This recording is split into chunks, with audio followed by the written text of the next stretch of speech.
Un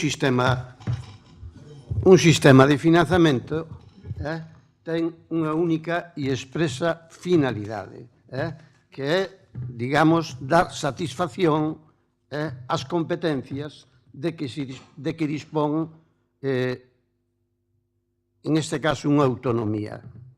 Vale?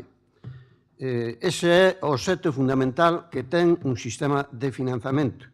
A diferencia do que predica o españolismo, un sistema de financiamento non ten nada a ver coa solidaridade, non ten nada a ver con cuestións de coordenarnos co Estado nin farrapos de gaitas.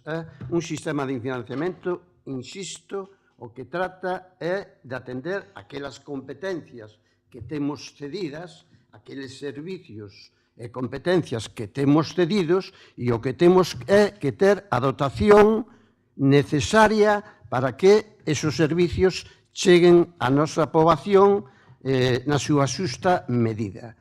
Tampouco un sistema de financiamento é un problema de xustiza ou non, senón é un problema de ter suficiencia de recursos e logo de ter, efectivamente, capacidade tributaria a respeito desos